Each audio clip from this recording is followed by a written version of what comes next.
Mari kita berdoa. Sungguh Engkau Kristus anak domba Allah layak menerima segala hormat, puji-pujian, kuasa, kekuatan, dan kemuliaan. Kepadamulah segala sembah dan syukur kami. Dan sungguh kalau ada satu hal yang kami boleh minta hari ini, agar kami boleh sekali lagi melihat Engkau dalam segala kemuliaan, kegemilangan, kebesaran, ketidakterbatasan-Mu. Supaya kami bukan saja semakin mengerti dan memahami Engkau, tetapi juga mengerti dan memahami diri kami dan hidup kami. Di nama Tuhan Yesus kami berdoa. Amin. Jemaat sekalian, dengan tetap bangkit berdiri, mari kita menyimak bagian dari firman Tuhan, Wahyu 1 ayat 1-20 yang akan melandasi khotbah hari ini. Inilah wahyu Yesus Kristus yang dikaruniakan Allah kepadanya, supaya ditunjukkan kepada hamba-hambanya apa yang harus segera terjadi. Dan oleh malaikatnya yang diutusnya, ia telah menyatakannya kepada hambanya Yohanes. Yohanes telah bersaksi tentang firman Allah dan tentang kesaksian yang diberikan oleh Yesus Kristus, yaitu segala sesuatu yang telah dilihatnya. Berbahagialah ia yang membacakan dan mereka yang mendengarkan kata-kata nubuat ini, dan yang menuruti apa yang ada tertulis di dalamnya, sebab waktunya sudah dekat. Dari Yohanes kepada ketujuh jemaat di Asia Kecil, kasih karunia dan damai sejahtera menyertai kamu. Dari Dia yang ada dan yang sudah ada dan yang akan datang. Dan dari ketujuh roh yang ada di hadapan tahtanya. Dan dari Yesus Kristus saksi yang setia yang pertama bangkit dari antara orang mati dan yang berkuasa atas raja-raja di bumi ini. Bagi Dia yang mengasihi kita dan yang telah melepaskan kita dari dosa kita oleh darahnya. Dan yang telah membuat kita menjadi suatu kerajaan, menjadi imam-imam bagi Allah Bapanya. Bagi Dialah kemuliaan dan kuasa sampai selama-lamanya. Amin. Lihatlah, Ia datang dengan awan-awan dan setiap mata akan melihat Dia. Juga mereka yang telah menikam Dia. Dan semua bangsa di bumi akan meratapi Dia. Ya, amin. Aku adalah Alfa dan Omega, firman Tuhan Allah, yang ada dan yang sudah ada dan yang akan datang, yang maha kuasa. Aku Yohanes, saudara dan sekutumu dalam kesusahan, dalam kerajaan dan dalam ketekunan menantikan Yesus, berada di pulau yang bernama Patmos oleh karena firman Allah dan kesaksian yang diberikan oleh Yesus. Pada hari Tuhan aku dikuasai oleh roh dan aku mendengar dari belakangku suatu suara yang nyaring seperti bunyi sangkakala, katanya, apa yang kau lihat tuliskanlah di dalam sebuah kitab dan kirimkanlah kepada ketujuh jemaat ini. Ke Efesus, ke Smyrna, ke Pergamus, ke Tiatira, ke Sardis, ke Philadelphia, dan ke Laodikia. Lalu aku berpaling untuk melihat suara yang berbicara kepadaku. Dan setelah aku berpaling tampaklah kepadaku 7 kaki dian dari emas. Dan di tengah-tengah kaki dian itu ada seorang serupa anak manusia berpakaian jubah yang panjangnya sampai di kaki dan dadanya berlilitkan ikat pinggang dari emas. Kepala dan rambutnya putih bagaikan bulu yang putih metah dan matanya bagaikan nyala api. Dan kakinya mengkilap bagaikan tembaga membara di dalam perapian, suaranya bagaikan desau air bah. Dan di tangan kanannya ia memegang 7 bintang dan dari mulutnya keluar sebilah pedang tajam bermata 2 dan wajahnya bersinar-sinar bagaikan matahari yang terik. Ketika aku melihat dia, tersungkurlah aku di depan kakinya sama seperti orang mati, tetapi ia meletakkan tangan kanannya di atasku lalu berkata, jangan takut. Aku adalah yang awal dan yang akhir dan yang hidup. Aku telah mati namun lihatlah, aku hidup sampai selama-lamanya dan aku memegang segala kunci maut dan kerajaan maut. Karena itu tuliskanlah apa yang telah kau lihat, baik yang terjadi sekarang maupun yang akan terjadi sesudah ini. Dan rahasia ketujuh bintang yang telah kau lihat pada tangan kananku dan ketujuh kaki dian emas itu adalah ini. Ketujuh bintang itu ialah malaikat ketujuh jemaat dan ketujuh kaki dian itu ialah ketujuh jemaat. Silakan duduk saudara sekalian, demikian jauh pembacaan firman Tuhan hari ini.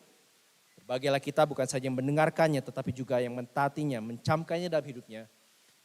Dan kiranya Allah Roh Kudus berkenan mengukirkan firman yang hidup hari ini dalam hati saudara dan saya. Saudara, salah satu kebiasaan saya waktu saya kecil, karena seperti sejumlah saudara saya besar di gereja, mulai ikut dari sekolah minggu, kebaktian remaja, kebaktian umum. Saya punya kebiasaan, dan ini bagi saudara yang punya anak-anak mungkin bisa diperhatikan gitu ya. Saya suka punya kebiasaan setiap saya ke sebuah gereja, itu pasti saya coba menyelinap ke mimbarnya. Tahu gimana itu penasaran gitu ya. Nah saudara kalau anaknya suka nyelinap ke mimbar, hati-hati suatu ketika jadi pendeta gitu ya. Nah suka nyelinap karena saya penasaran apa sih artinya, gimana sih rasanya berdiri di sini dari kokpit gitu bisa dibilang ya.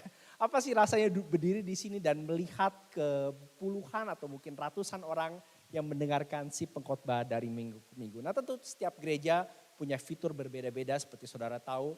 Ada biasanya meja kecil untuk Alkitab, meja kecil untuk air minum dan seterusnya. Kadang-kadang sudah ada daftar yang mungkin sudah usang karena sudah bertahun-tahun di situ gitu ya. Daftar urutan ibadah dan lain seterusnya. Tapi satu hal yang sangat berkesan, waktu saya pertama kali ke Australia tahun 95 dan pergi ke sebuah gereja di Adelaide, kebiasaan itu belum hilang saudara. Jadi setelah ibadah selesai, ruangan kira-kira kosong, saya kembali menyelinap ke belakang mimbar. Dan untuk pertama kalinya dalam hidup saya, di mimbar itu, tentu ada hal-hal lain, tapi ada satu stiker di atas dengan tulisan ini.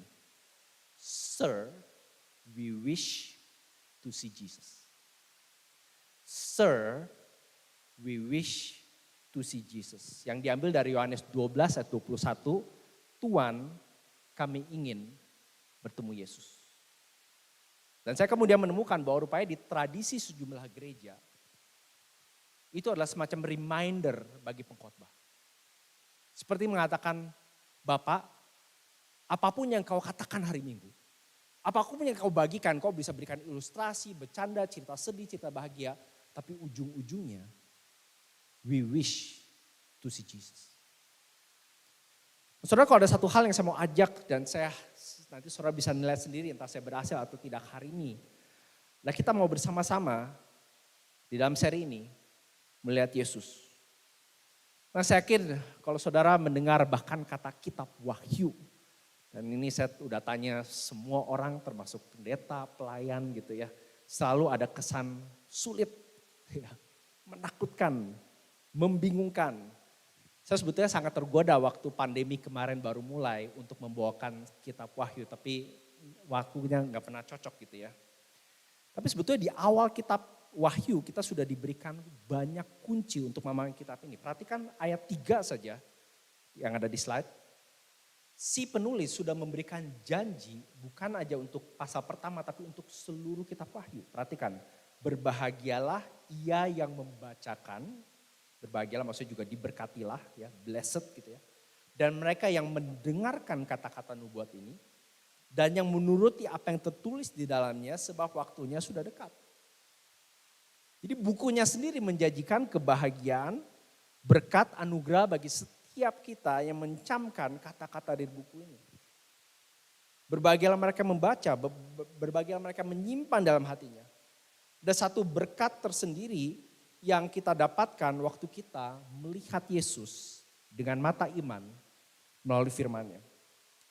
Nah, saudara sedikit konteks dari surat ini, kalau saudara lihat di slide berikutnya, bahkan dari tadi baca pun saudara bisa dapat hintnya gitu ya. Bahwa surat ini awalnya ditulis untuk 7 jemaat di Asia Kecil yang sekarang Turki. Yang tadi disebutkan nama-nama jemaat itu ya, mulai dari Efesus sampai Laodikia. Dan kalau saudara lihat bahkan gambarnya di situ, itu ada semacam rute gitu ya. Dari Efesus ke Laodikia itu memang rute yang biasa dilalui oleh bisa dibilang mungkin kalau zaman itu ada tukang pos gitu ya. Jadi kalau saudara mau kirim surat misalnya ke Sardis, dan kalau sekarang kayak di Auspos itu suka ada trackingnya gitu ya. Nah misalnya zaman itu ada app-nya maka akan dikatakan sudah tiba di Efesus. Hari berikutnya sudah di Smyrna, Pergamus, dan kalau saudara tinggal Sardis saudara tahu gitu, next town is mine gitu ya kira-kira. Nah kira-kira seperti itu, ada jalurnya. Nah kita akan bicara lebih banyak tentang ketujuh gereja ini di khotbah 2 minggu yang lalu. 2 minggu lagi gitu ya. Ini mulai khotbah aja waktu udah ketukar-tukar karena mikirin Wahyu. Tapi anyway 2 minggu lagi 7 gereja. Tapi saya akan menjelaskan beberapa hal. Kata Wahyu atau Revelation dalam bahasa Inggris itu juga disebut dalam bahasa Yunaninya itu apokalipsis. Kalau saudara suka film fantasi atau sci-fi biasanya apokalips itu gambarnya apa? Dunia yang hancur, berantakan, dikuasai biasa oleh robot, oleh zombie atau alien gitu ya. Nah ini bukan, kata apokalipsis itu sebetulnya ada kombinasi dari beberapa kata yang artinya menyingkapkan, to reveal something. Untuk membuka sesuatu yang tidak bisa dipahami oleh pengertian manusia saja. Menyingkapkan hal-hal yang tersembunyi dari pengertian kita. Hal-hal yang tidak bisa kita research, teliti, telaah, diskusikan di antara kita. Itu harus disingkapkan oleh si penyingkap, oleh the revealer, yaitu Allah sendiri. Jadi itu yang dimaksud dengan wahyu. Setiap kali saudara ingat kata wahyu, ingat kata revelation, ingat kata apokalipsis, artinya adalah penyingkapkan, unveiling. Nah, cara kitab wahyu ini ditulis memang unik. Dan ini saya mengerti waktu saudara baca sepintas, mungkin pasal 1, 2, 3 saudara masih kira-kira ngerti what's going on gitu ya.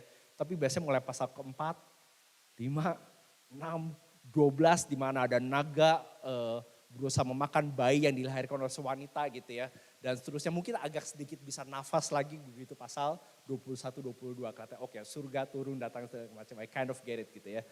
Oke. Nah, memang yang menjadi problem adalah karena kitab wahyu itu ditulis dengan gaya literatur yang bahkan beberapa abad setelah kitab ini ditulis udah extinct, udah nggak ada.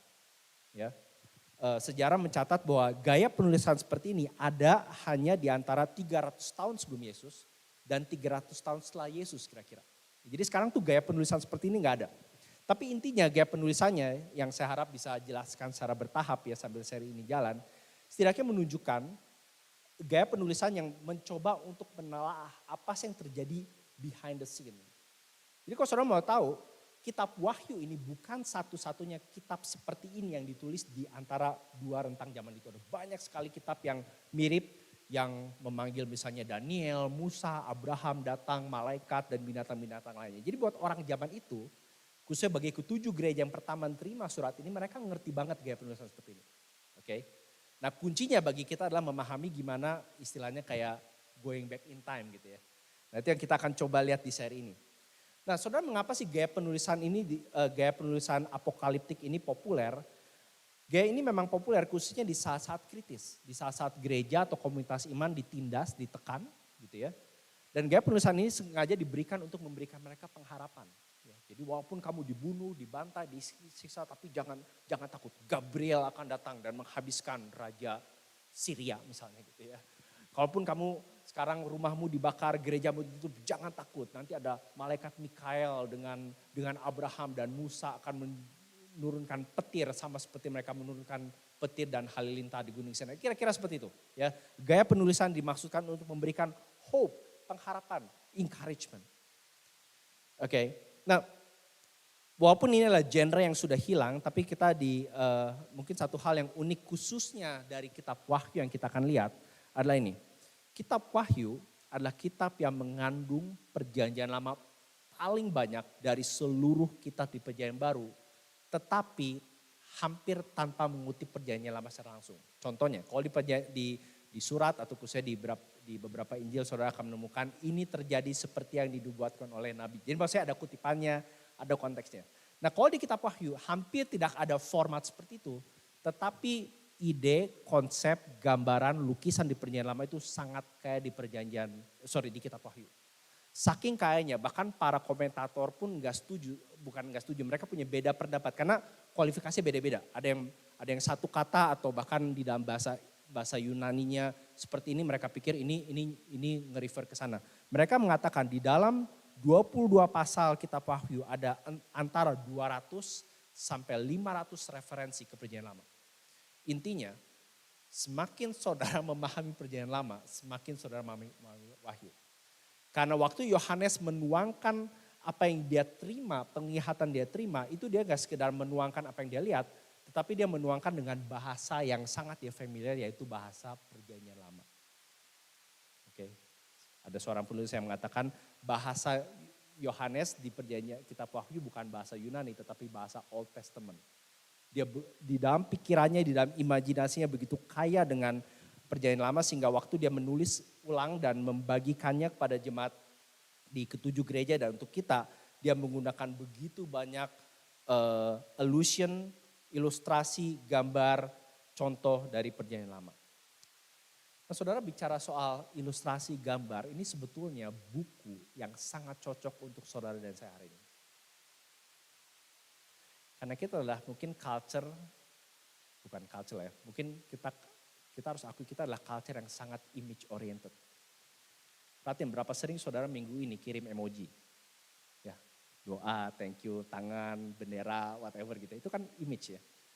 Berapa sering saudara bagi meme satu sama lain. Nonton di Netflix. Itu semua image. Kita lebih mudah menyerap gambar, film, cerita gitu ya. Moving image daripada kebanyakan kita baca buku, betul nggak?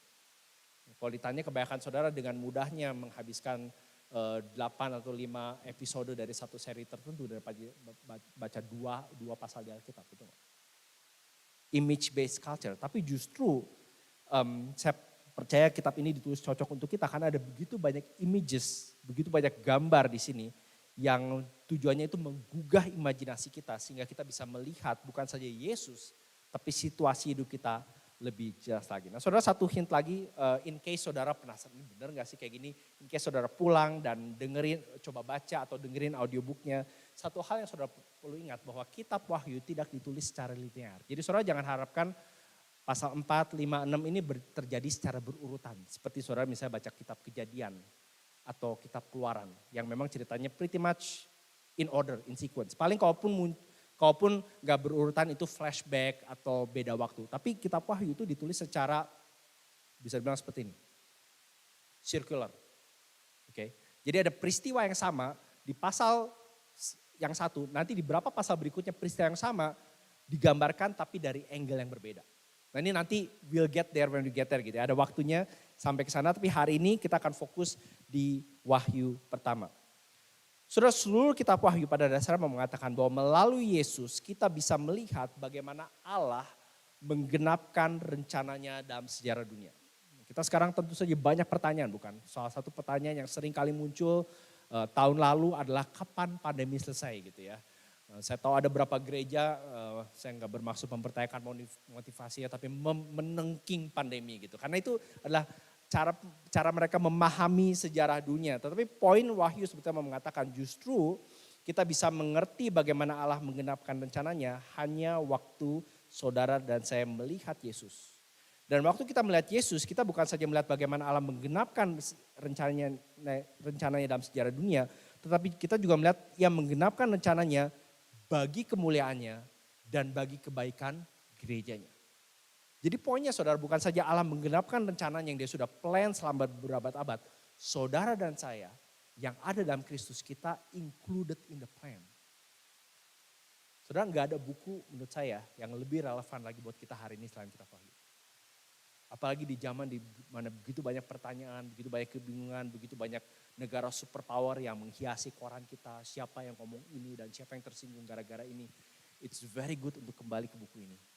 Dan melihat seperti perspektif dari kacamata Allah, kacamata surgawi. Maksudnya pertanyaan big question hari ini adalah bagaimana kita bisa tetap setia sebagai pengikut Yesus hari ini. Dan di slide itu mungkin kayak big idea hari ini.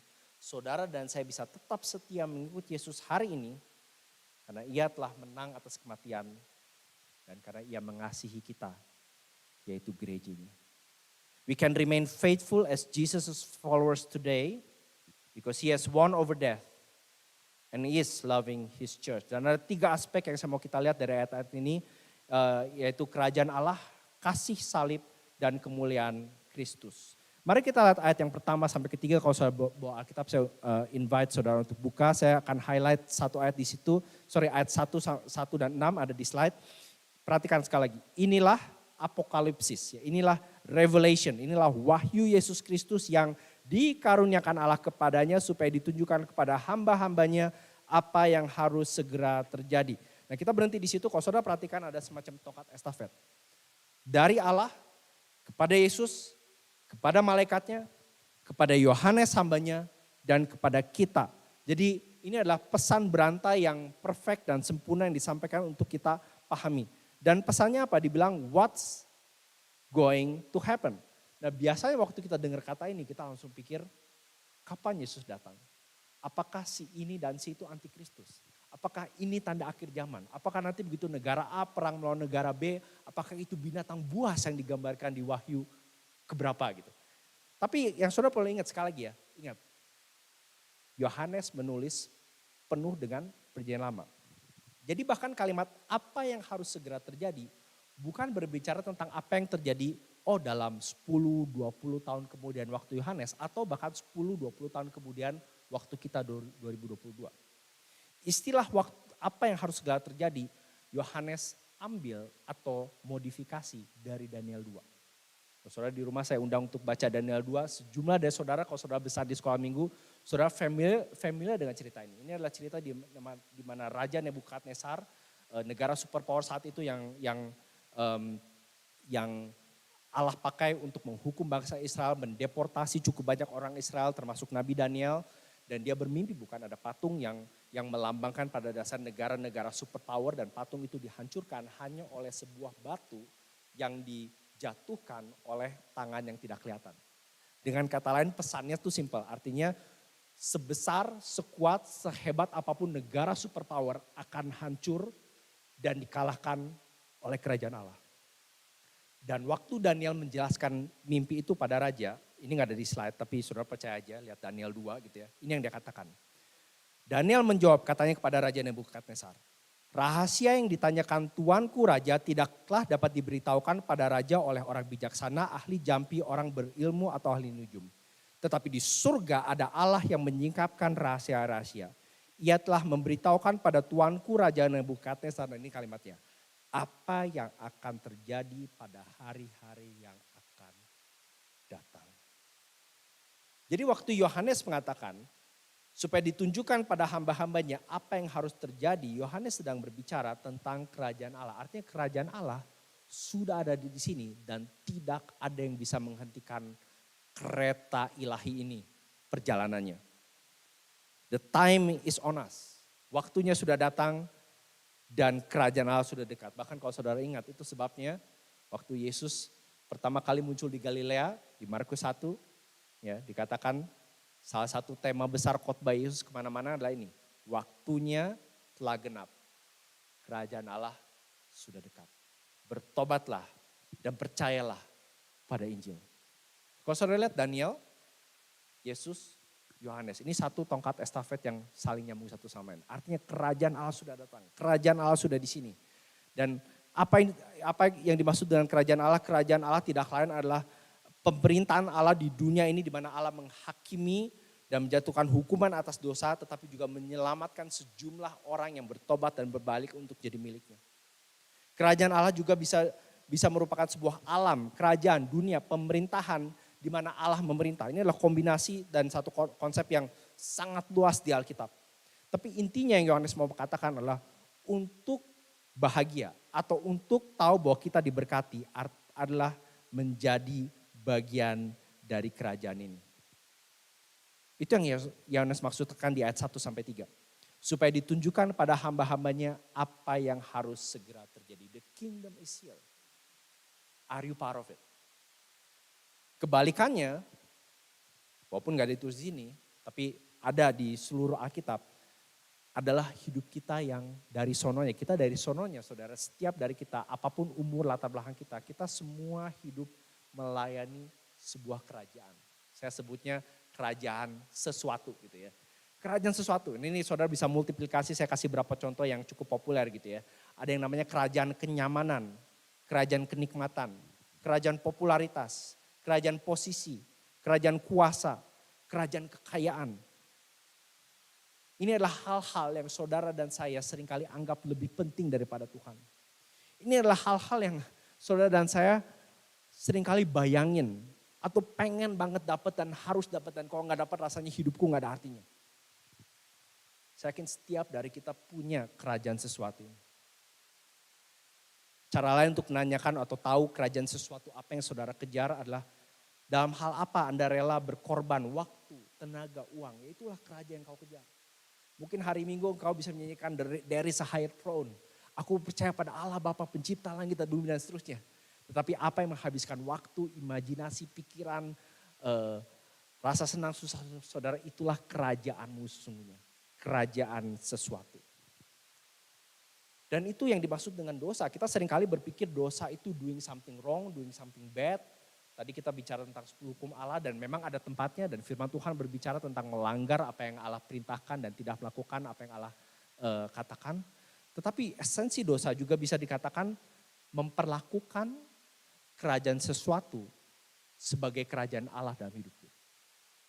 Memperlakukan the kingdom of something as the kingdom of God in my life.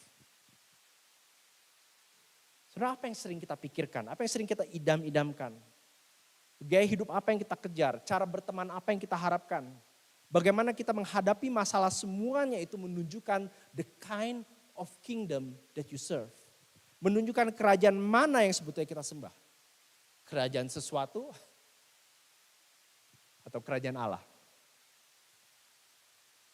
Bagi sebagian dari saudara sudah mengalami bahwa kerajaan sesuatu ini akan mengecewakan, menyakitkan, dan tidak akan pernah memuaskan. Tapi hanya dengan menjadi bagian dari kerajaan Allah lah, kita bisa menemukan kepuasan yang sungguhnya. Itu sebabnya di slide berikutnya, saudara dan saya dapat tetap setia karena kita yang telah berbaik dan percaya dan mengikuti Yesus, kita adalah bagian dari kerajaan yang tidak terbendung. We can remain faithful because we belong to an unstoppable kingdom. Kitab Wahyu ini tidak ditujukan pada orang luar, orang yang tidak percaya, ditujukan kepada ketujuh gereja, kepada umat Tuhan. Kau boleh bilang kepada orang dalam, kepada insider, kepada orang yang sudah mengkomitmenkan hidup mereka pada kerajaan yang tidak terbendung ini. Lalu saudara, dari mana kita tahu kalau kita belong to this kingdom, kalau kita bagian dari kerajaan yang tidak terbendung? Itu membawa saya ke ayat 4-8. Saya akan highlight ayat ke-5 misalnya. Memang ayat 4 dimulai dengan dari Yohanes kepada ketujuh jemaat dan seterusnya. Perhatikan ada salam dari Allah Tritunggal. Nanti kita akan lihat di beberapa khotbah berikutnya. Tapi intinya dia kasih karunia dan damai sejahtera menyertai kamu dari Dia yang ada dan yang sudah ada dan yang akan datang. Dan itu bicara tentang Allah Bapa, dan dari ketujuh roh yang ada di hadapan tahtanya berbicara tentang Allah Roh Kudus dan dari Yesus Kristus. Jadi sekali lagi, Allah Tritunggal, Bapa, Roh Kudus, Putra itu memberikan salam, berkat, rahmat pada para pembacanya. Yesus Kristus, khususnya di slide dikatakan saksi yang setia, faithful witness. Yang pertama bangkit dari antara orang mati dan yang berkuasa atas raja-raja bumi ini. Nah, mungkin bagi beberapa saudara yang cukup familiar Alkitab, saudara mungkin tahu, ini masa sih kayaknya sebelum Yesus bangkit ada setidaknya Lazarus, anak perempuan Yairus gitu ya. Ada orang-orang yang udah bangkit, kenapa dibilang dia yang pertama bangkit? Nah, nanti kita akan lihat di poin yang terakhir, kebangkitan Yesus unik karena Yesus satu-satunya yang bangkit dan tidak mati lagi. Setiap orang yang Yesus bahkan bangkitkan di Alkitab itu bangkit terus meninggal lagi. Lazarus meninggal lagi, anak putri Yairus dan seterusnya gitu ya. Itu sebabnya dia disebut yang pertama, dan istilah pertama di situ adalah sebetulnya istilah first fruit. Sama kalau saudara punya pohon apel gitu ya dan saudara mau panen, mau tahu rasanya seperti apa, saudara kan gak cobain setiap pohon ya, gak gigitin satu-satu.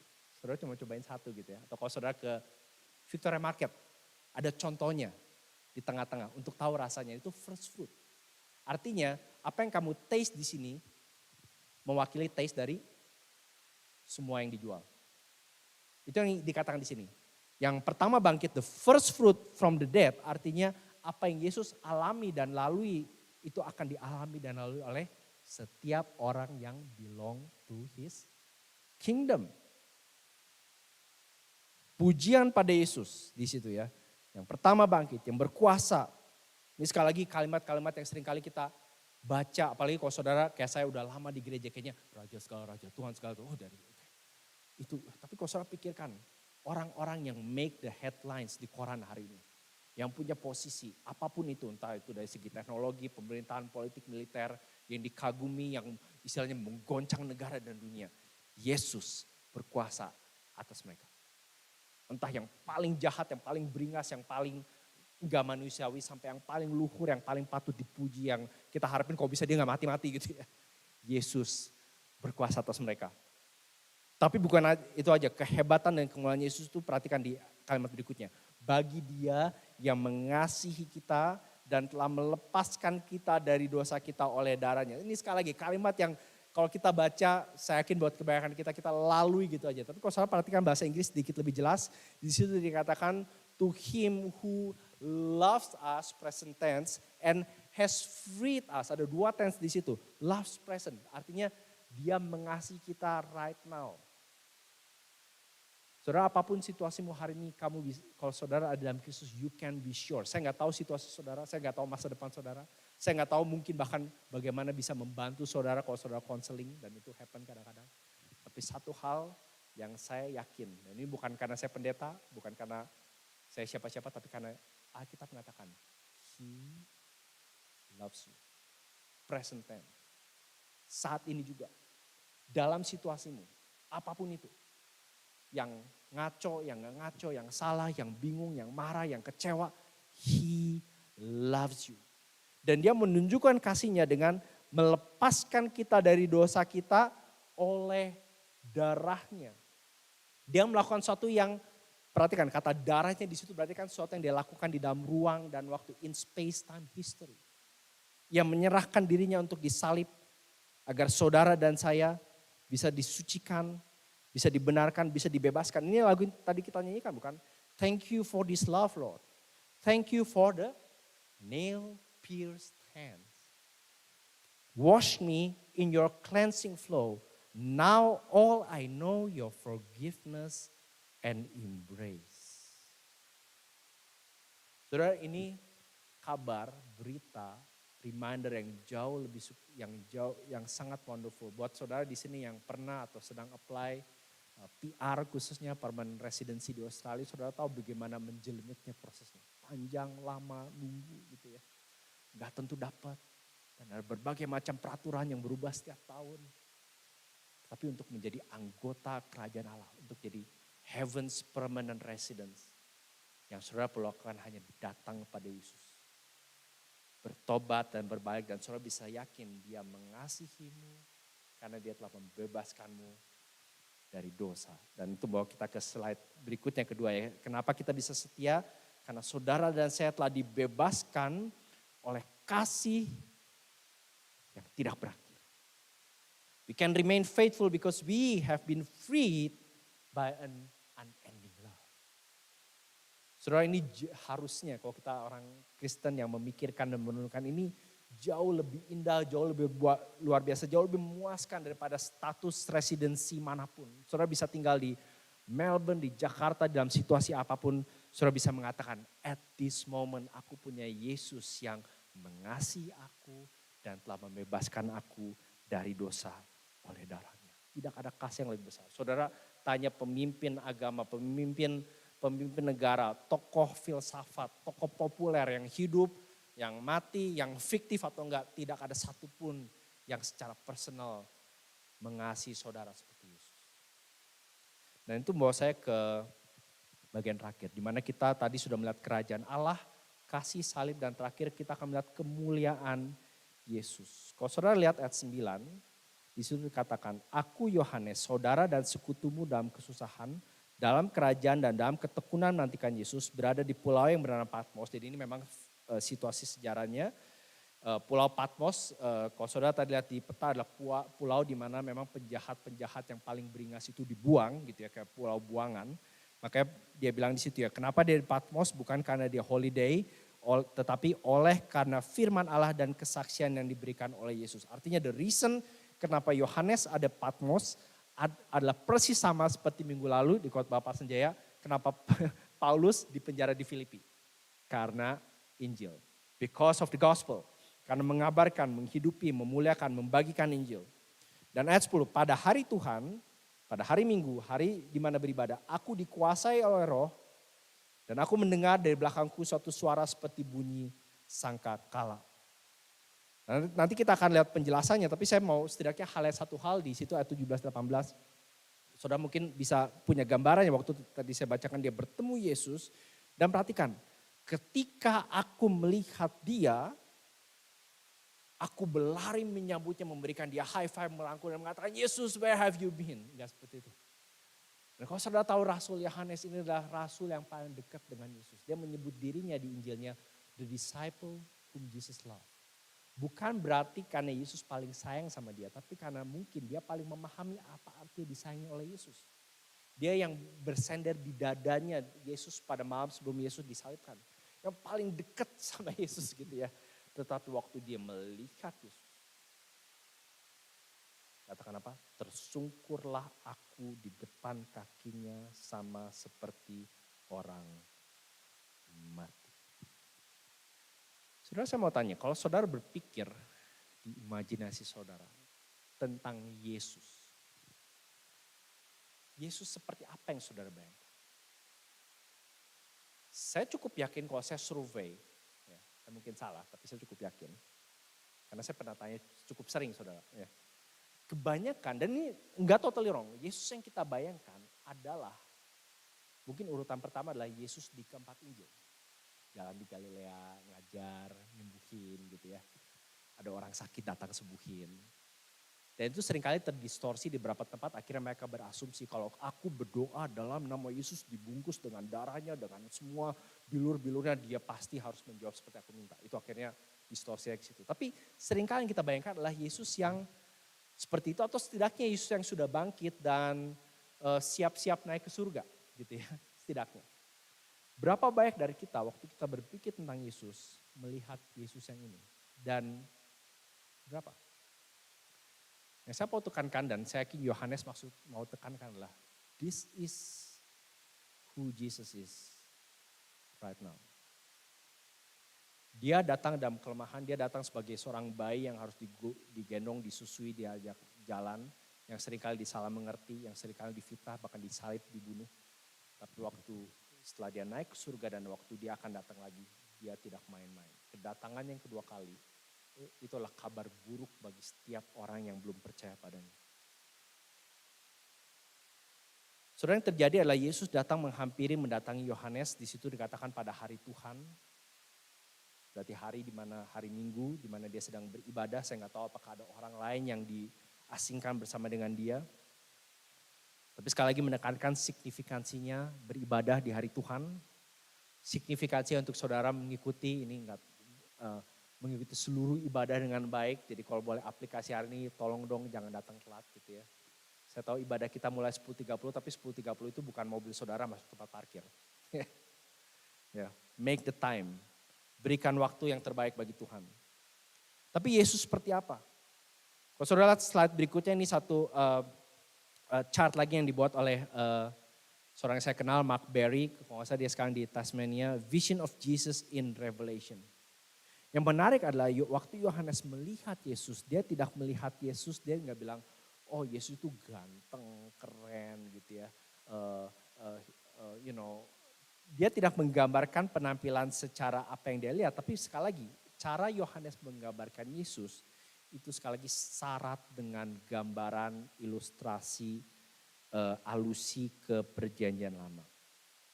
Dimulai waktu dia berbalik dan mendengar siapa yang berbicara, dikatakan dia melihat kaki Dian yang nanti kita lihat melambangkan gereja.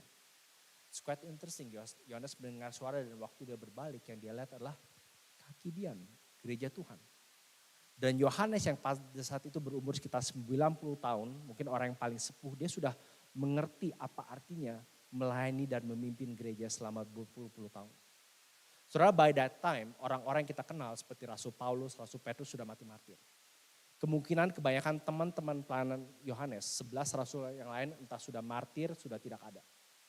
Jadi saudara mungkin bisa bayangkan betapa lonely-nya dia. Dan kalau kita kumpulkan barengan, kalau saudara ingat tahun lalu kita bahas 1, 2, 3 Yohanes. Yohanes itu sudah melalui pahit manisnya menjadi hamba Tuhan. Menjadi pemimpin gereja, menjadi church planter, menjadi gembala. Sebelum COVID saudara, setiap tahun di ruangan yang sama di ruangan ini, Sinode Presbyterian Church of Victoria bertemu selama kira-kira 1 minggu untuk rapat sinode bulan Oktober. Dan kalau saudara sudah cukup lama di sinode gereja manapun, saudara akan melihat gereja itu begitu rapuh, begitu broken, begitu ada banyak things yang gak work. Begitu banyak hal yang kadang-kadang kita pikir, oh kok gereja kayak gini ya. Dan Yohanes sudah melalui semuanya itu. And yet at the same time, waktu dia mendengar suara itu, yang pertama dia lihat adalah ketujuh kaki dia. Dan Yesus berjalan di tengah-tengah gerejanya.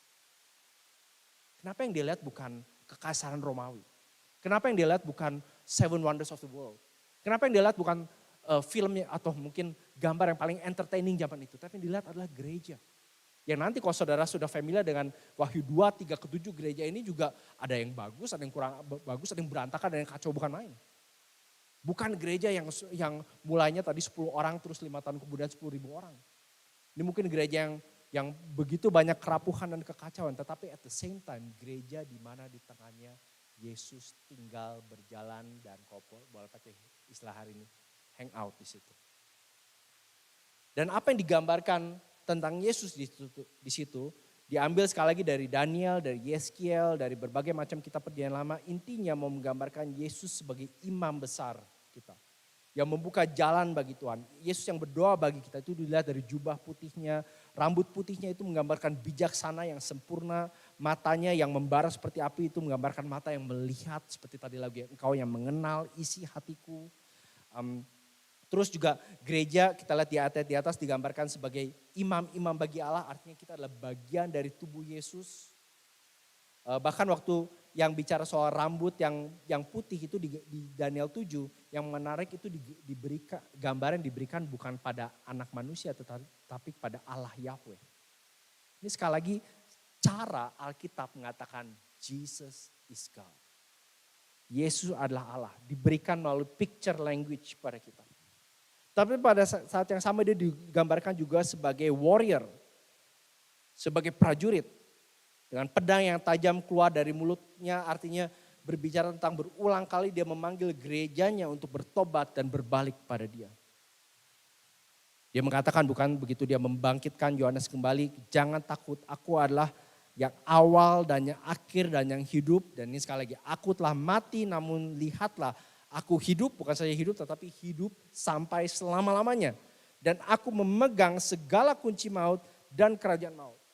Saudara sekali lagi, saudara bisa cari setiap pemimpin, tokoh, entah itu agama, filsafat yang paling hebat, paling berkuasa, paling bijaksana, paling terkenal sepanjang sejarah, saudara cuma punya pertanyaan satu hal. Kapan tanggal lahirmu? Kapan tanggal matinya? Setiap dari mereka punya tanggal lahir, tanggal mati. Hanya Yesus yang melalui kebangkitannya bisa mengklaim, aku hidup dan sampai selama-lamanya. Dan bukan itu saja, I hold the king of death and Hades. Saudara, ini adalah pribadi yang sangat-sangat maha powerful. You don't mess with this kind of person. Saya kemarin coba share satu joke sama anak saya, cuma satu yang ngerti. Saya bilang, berapa lama, how do you measure 1 minute? Bagaimana kamu mengukur 1 menit? Jawabannya, tergantung kamu ada di pintu toilet sebelah mana. Ya, kalau saudara lagi nunggu di luar, dan saudara di dalam, 1 minute artinya beda ya.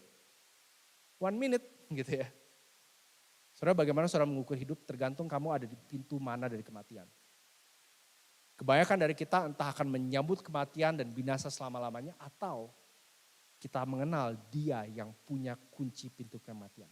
Dan sudah melalui itu dan bangkit dan mengatakan aku bisa membongkar dan mengeluarkan kamu dari situ. Kebangkitan Yesus artinya dialah yang punya the final say. Terus harus mengakui bahwa seringkali gambaran kita tentang Yesus terlalu kecil, terlalu sempit. Bagi kita orang Kristen sepanjang zaman apapun yang kita alami, kita harus kembali melihat Yesus seperti yang digambarkan di sini oleh Yohanes. Yesus yang besar, yang luar biasa, yang agung, yang tidak terbatas, yang begitu bahkan murid yang paling dekatnya pun melihat dia tidak bisa apa-apa selain tersungkur seperti orang mati. Saudara, kapan the last time kita datang pada Yesus seperti itu? Kita hidup di zaman yang sangat mementingkan diri sendiri, bahkan yang katanya sangat positif dan tidak yang harmless. Saya baru-baru ini coba baca artikel, berapa saudara mungkin familiar motivational speaker yang bernama Tony Robbins. Dan ini yang ditulis, how to be the best version of yourself. Jadi hidup itu ujung-ujungnya hanya untuk menjadi the best version of yourself. Saudara, dalam artian tertentu tidak ada salahnya memberikan yang terbaik, memberikan yang excellent, melakukan yang maksimum. Tapi kalau kita hanya berhenti pada diri sendiri, at the end of the day, kita hanya hidup bagi the kingdom of something, betul? The kingdom of self, kerajaan sesuatu. Dan kalaupun kita sukses, kalaupun kita hebat, kalaupun kita terkenal seperti Anthony Robbins, pada akhirnya kita mencuri dan merampas kemuliaan dari Kristus, Yesus. Seperti lagu tadi kita nyanyikan, all glory, wisdom, power, strength, thanks, and honor are to God our King who reigns on high. Saudara, saya harap saudara gak keberatan kalau saya coba membacakan ini. Ini sedikit panjang, kalau saudara mau versi aslinya, saudara nanti YouTube, terus saudara ketik That's My King. Ini versi bahasa Indonesianya jauh gak sekeren versi aslinya, tapi saya cobain. Tapi saya harap ini melakukan sesuatu dalam hati kita. Ia adalah raja orang Yahudi. Ia adalah raja Israel, raja kebenaran, raja sepanjang zaman, raja surga, raja kemuliaan, raja segala raja, Tuhan segala Tuhan. Ia luar biasa kuat, sepenuhnya tulus, keteguhannya kekal, anugerahnya abadi, kuasanya menyeluruh, belas kasihannya tidak pandang bulu, itulah rajaku.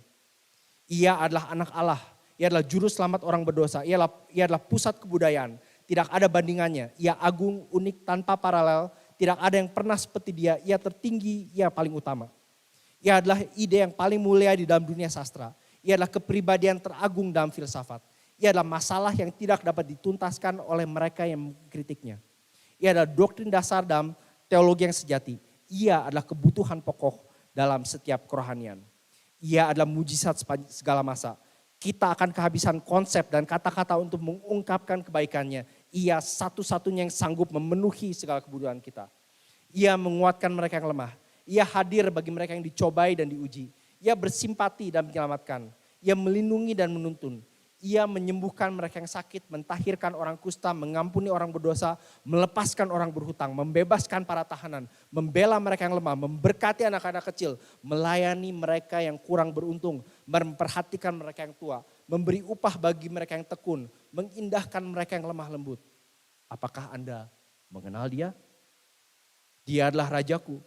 Rajaku adalah kunci pengetahuan, mata air kebijaksanaan, pintu pertolongan, jalan damai, jalan kebenaran. Ia adalah jalan kekudusan, pintu gerbang kemuliaan. Ia adalah Tuhan atas orang-orang perkasa, kapten atas para pemenang, kepala atas setiap pahlawan, pemimpin atas semua pembuat undang-undang, pengawas para pemenang, pengatur atas setiap pejabat, pangeran atas segala pangeran, raja segala raja, Tuhan segala Tuhan. Jabatannya berlipat ganda, janjinya pasti, hidupnya tidak tertandingi. Kebaikannya tanpa batas, belas kasihannya kekal. Kasihnya tidak berubah, firman-Nya cukup, anugerahnya memadai, pemerintahannya adil, cooknya enak dan bebannya ringan. Ia tidak dapat dilukiskan, ia tidak dapat dipahami, ia tidak dapat dikalahkan, ia tidak dapat ditahan. Surga tidak dapat menampungnya, apalagi manusia tidak bisa menjelaskan tentang dia. Anda tidak dapat membuang dia dari pikiran Anda atau melepaskan dia dari tangan Anda. Anda tidak mungkin hidup lebih lama daripada dia dan Anda tidak akan bisa hidup tanpa dia. Orang-orang Farisi tidak tahan menghadapinya dan mereka juga tidak bisa menghentikannya. Pilatus tidak menemukan satu kesalahan pun pada dirinya. Para saksi palsu tidak sepakat satu sama lain waktu bersaksi melawan dia. Herodes tidak bisa membunuh dia, kematian tidak menjamahnya, kubur tidak bisa menahannya. Itulah rajaku. Ia dari dulu dan seterusnya seperti itu. Ia tidak punya pendahulu dan tidak akan memiliki penerus. Tidak ada seorang pun sebelum dia dan tidak akan ada orang lain setelah dia. Anda tidak bisa melengsarkan dia dan ia tidak akan mengundurkan diri. That's Jesus. Itulah Yesus yang menyelamatkan, mengasihi dan saudara dan saya akui sebagai pengikutnya dari hari ke hari. Dia adalah kemuliaan Allah yang nampak, itu sebabnya di slide berikutnya kita tetap setia. Kenapa? Karena dengan melihat Yesus kita bisa melihat kemuliaan Allah yang tak tertandingi. We can remain faithful because we can behold an unsurpassed glory. Dan kalau saya boleh kembali di slide terakhir ke apa yang saya sampaikan di depan. Saudara, kita bisa tetap setia mengikuti dia hari ini karena ia telah menang atas kematian dan karena ia mengasihi gereja. Di dalam Yesus kita melihat kerajaan yang tidak terbendung, kasih yang tidak berakhir dan kemuliaan yang tidak tertandingi.